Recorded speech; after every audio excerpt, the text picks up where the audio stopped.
I've been kind of obsessing over what the fuck happened out there. I grew up deep in the mountains of North Idaho, 30 miles from the nearest town had a population of 2,000. The woods are a comfortable place for me, just not this place.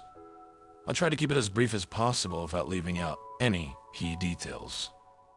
My wife's uncle, Jay, bought some land just north of Spokane, Washington, with a friend of the family, Kay. They got it at a significant discount because a nearby aluminum smelter had polluted the ground and it was impossible to use the water beneath the ground. They had set up 2 plots and each had a camper to live in. Jay had been progressively getting paranoid and saying people were stalking him and watching him in the trees. About 3 hours into living there, a man wandering through the woods had an interaction with Jay and ended up attacking him and breaking his jaw. Upon being arrested, the man said he was overcome with the desire to see if he could kill him with a single punch. 2 months later, Jay was murdered in his sleep on the couch in his camper. Kay failed him and immediately ran as far away until he stopped to call the police. There was sufficient enough evidence of who did it, and they quickly caught the killer, who was a 19-year-old boy who said he simply wanted his bike. He beat him to death with a power tool that was lying on the floor nearby, completely bashed in his brains. Kay was completely terrified at all times to be there alone. He had moved there with a family member until 8 months later he ended up with nowhere else to go and had to return. In constant fear, he finally convinced my pregnant wife and I to come stay with him. The second I turned off the highway onto the property, I was overcome with dread. There were at least 250 crows covering the dirt road up to the property. I didn't sleep whatsoever the first night. I stared into the forest, searching for the cause of my intense fear. The energy of this place was so uncomfortable, and I assumed it was simply just knowing that Uncle Jay was killed here. Even the days were eerie. Never did I have a moment where I didn't feel watched. My wife and I always had a sense of fear, especially after dark. Things sort of normalized for a while until one day Kay began puking and feeling very lightheaded all the time. I took him to the hospital and they said he was fine, probably just the flu. At this point, it was the anniversary of Jay's murder. 3 days after the date of Jay's death, Kay comes running out of his camper screaming, "I can't breathe," waking my wife and I up, and we run out to see what's wrong. Kay had gone into his car and floored it, crashing into a nearby tree. I run up and peer through the windows in the most intense and most primal fear I've ever seen in someone's eyes. He was gasping and clutching his chest. Moments later, he breathed out one last time, and he was dead.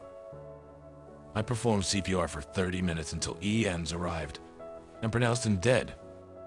It was July 10th, 1 year and 3 days as we're moving there with Jay, and they were both dead. Now it's only me and my wife alone on the property, every moment living in fear, not understanding what had happened here. I don't know why we didn't leave right away. One day I come out to get fresh water from a drum we kept for water to smell the worst smell I'd ever smelled. The water container had an inch opening on the top, and inside the water was bits and pieces of chipmunks, like spines and heads. They didn't fall in. Something ripped them apart before putting them inside. With the night 3 getting worse and worse, I never saw anything, just always filled with unease, hearing crashing and footsteps every night. One night my wife and I returned home and had the worst feeling I've ever felt. Everything looked different. Although everything was right where we left it, nothing seemed in place. We'll hear around, I suddenly see this orange long-haired mangled cat sitting on a stump.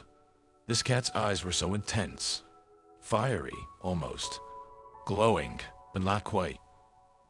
We started hearing branches snapping, pine needles crunching, seemingly from every direction. I'm still staring at this cat, almost frozen in fear. Suddenly a voice breaks out, echoing throughout the forest. "Hello? Was anyone out here?" A little girl, I thought, but something was off. My wife yells back, "Hello? Are you okay? Anybody?" The voice had changed. "Help! Help me!" We yelled back several times without response. "Somebody fucking help me!" The most intense, shrieking, evil-sounding voice of a woman. I'm filled with more intense fear than I can ever describe. Well, my wife, she's overcome the need to find this person, and she started to head off into the forest without a word. I grabbed her by the arm and told her something isn't right. Why won't she respond to us? She tries to break free for me to go off alone. I tell her to get into the truck and I'll grab the spotlights. We aren't going on foot.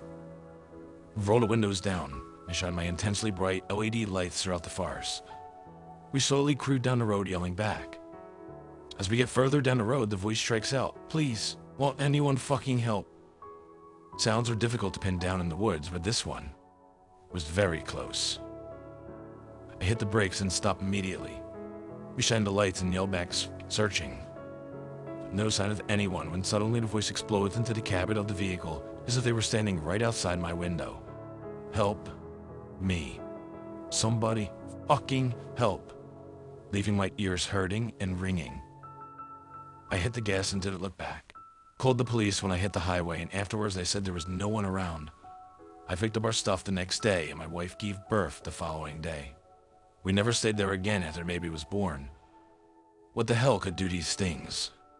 I never even believed in paranormal things before, but I don't know what else could have happened.